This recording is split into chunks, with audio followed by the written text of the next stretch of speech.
You will observe here when the white light is passing from the prism, it divided into or dispersed into its 7 constituent colors. It means that the white light is made up of the 7 colors. तो ये जो था, क्यों ऐसा हुआ कि violet क्यों ऊपर है, रेड क्यों नीचे है, क्योंकि और पहला कि ये फिनोमिना हुआ क्यों, क्योंकि जब white light passing from the atmosphere, the speed of the components colours, वो जो सातों कलर थे उन सभी की स्पीड सेम होती है. स्पीड सेम होने की वजह से वो सातों जो हैं वो एक ही पाथ पे और एक साथ आगे बढ़ते हैं. But when they entering some dense media like prism, जब वो एक डेंस मीडिया के अंदर एंटर होते हैं, the component of the 7 colour has the different speed, different velocity. ये जो वाइट लाइट के जो 7 घटक थे, 7 कंपोनेंट्स थे, उन सभी की स्पीड जो है वो चेंज हो जाती है. एंड ड्यू टू दिस, जिसकी स्पीड सबसे ज़्यादा रहेगी वो सीधा ट्रैवल करेगा, और जिसकी स्पीड सबसे कम होगी वो सबसे ज़्यादा बेंड हो जाएगा. तो by that we can conclude कि भाई violet has the least speed, सबसे वो नीचे गिर गया है, whereas the red has the highest speed, जिससे वो सीधा आगे बढ़ा है. तो और उस तरह से हम बाकी के बीच में हैं, मतलब कि वायलेट से ज़्यादा स्पीड इंडिगो की होगी, उससे ज़्यादा ब्लू, उससे ज़्यादा green, then yellow, then orange, and last में रेड की सबसे ज़्यादा होती है. So sir Isaac Newton was studied about the dispersion of the white light, and he was the first who obtained the spectrum of sunlight by using glass prism. तो sir Isaac Newton ही थे जिन्होंने ये experiment करके ये prove किया था कि भाई white light is made up of the 7 constituent colors which are vivid. And he tried to split the spectrum of white light more by using another similar prism, but he could not get any more colors. अब उन्होंने क्या किया, उनके first activity में उनको मिला कि भाई वाइट लाइट में से 7 कलर मिले, तो उन्होंने अलग अलग तरह की प्रिज्म, एक से ज़्यादा प्रिज्म रख कर अलग अलग तरह की एक्टिविटी की, लेकिन उनको कभी भी 7 से ज़्यादा रंग नहीं मिले. And he repeated the experiment using second prism in an inverted position with respect to the first.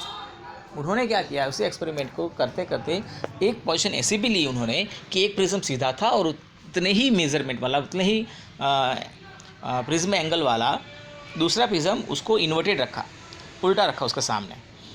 तो क्या हुआ कि उन्होंने देखा कि जो फर्स्ट प्रिज्म से डिस्पर्जन हुआ था और जो डिस्पर्स्ड लाइट जो थी 7 स्पेक्ट्रम, जब दूसरे प्रिज्म के अंदर एंटर होते हैं तो वहाँ से वो कॉम्बाइन होकर बाहर निकलते हैं, मतलब रिवर्स हो गई, पूरी प्रोसेस रिवर्स हो गई.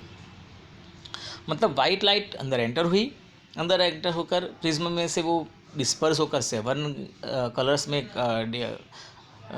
7 कलर्स में वो डिवाइड हो गई, और फिर दूसरे प्रिज्म से क्या हुआ, उसका कॉम्बिनेशन होकर फिर से white light he milli.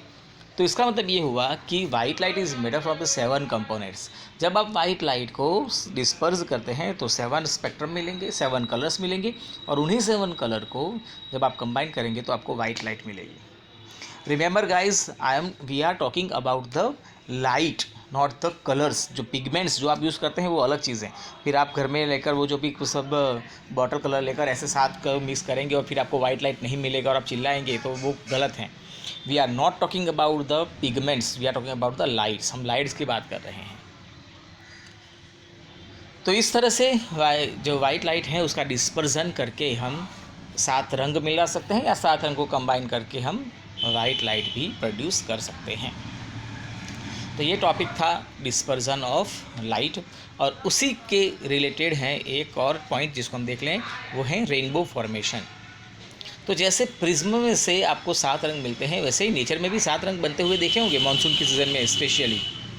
So rainbow, what is rainbow? तो it is the spectrum of sunlight in nature. It is form due to the dispersion of sunlight by tiny water droplets present in the atmosphere. तो जब आप rainbow देखेंगे तो आप देखेंगे कि सन आपके पीछे होगा. When you are observing the sun, rainbow is behind you, और we can say that when you are observing the rainbow, the sun behind you. And you can always observe the rainbow in the morning or evening. You cannot observe it on the noon, क्योंकि नून में सन आपके ऊपर होता है, तो वहाँ पर ये पॉसिबिलिटीज़ नहीं होती हैं. तो when the sun is in east or west direction, in opposite to that we can observe the rainbow, और वो भी कब, जब सन भी है और बारिश भी है, तब ये आपको दिखाई दे सकता है, क्योंकि when the lights of the sun entering to the atmosphere and passing from this tiny water droplets, the water droplets act as a prism. जो वाटर ड्रॉप्स होते हैं वो प्रिज्म के जैसा काम करेंगे, and they disperse the white light into 7 constituents, उसके 7 colours में आपको विभाजित कर देंगे लाइट को, और आप जो है वो ऊपर आसमान में आपको 7 बैंड ऑफ द 7 कलर्स और स्पेक्ट्रम जो है आप उसको ऑब्जर्व कर पाएंगे. So water droplets act like a prism. So it refract and disperse the incident sunlight, then reflect it internally, which is known as total internal reflection, and finally refract it again when it emerges out of the water droplets. तो water में जब light, water drops में जब light enter होती है, हमने एक water drops लेकर उसको बड़ा करके आपको दिखाने की कोशिश की है. तो when the light is entering into the water drops, उसका हो जाता है डिस्पर्जन और टोटल इंटरनल रिफ्लेक्शन, और वही रिफ्लेक्टेड रेज जो हैं वो आपकी आंखों में जाएंगे, जिससे आपको वो सामने प्रिज्म रेनबो जो है वो दिखाई देता है. तो क्या क्या होता है, देखो यहाँ पर हमें 3 पॉइंट दिखा है, ए बी सी. ठीक है, ए पे क्या हुआ, तो रिफ्लेक्शन हुआ, डिस्पर्जन हुआ. फिर बी पे क्या हुआ, इंटरनल रिफ्लेक्शन हुआ, और सी पे फिर से रिफ्लेक्शन और डिस्पर्जन हुआ, जो आपकी आंखों में एंटर हुई और आपको सामने रेनबो दिखाई देता है. मतलब सामने कोई स्क्रीन नहीं है, देखो समझो, आप जैसे आपने प्रिज्म का एक्टिविटी किया तो आपने सामने स्क्रीन या पर्दा, पेपर कुछ रखा था. यहाँ पर कौन सी स्क्रीन है, कुछ नहीं है, तो कहाँ बनता होगा. तो ये बनता कहाँ है, ये वाटर ड्रॉप में से रेज जो हैं वो रिफ्लेक्ट होकर आपकी आंखों में आते हैं. मतलब आपको जो भी रेज आपकी आंखों में आएंगे वैसा आपको सामने दिखाई देगा. तो when the coloured rays coming and entering into your eyes, then you are able to see the colour spectrum in front of you. तो आपको सामने वो दिखाई देगा. तो कहाँ से आए हैं, तो ड्रॉप में से आए हैं, तो वहीं पर आपको रेनबो जो है वो दिखाई देता है. So due a rainbow is always formed in the direction opposite to that of sun, and due to dispersion and the internal reflection of the light, color reaches to observer's eye, and that's why we can see the rainbow.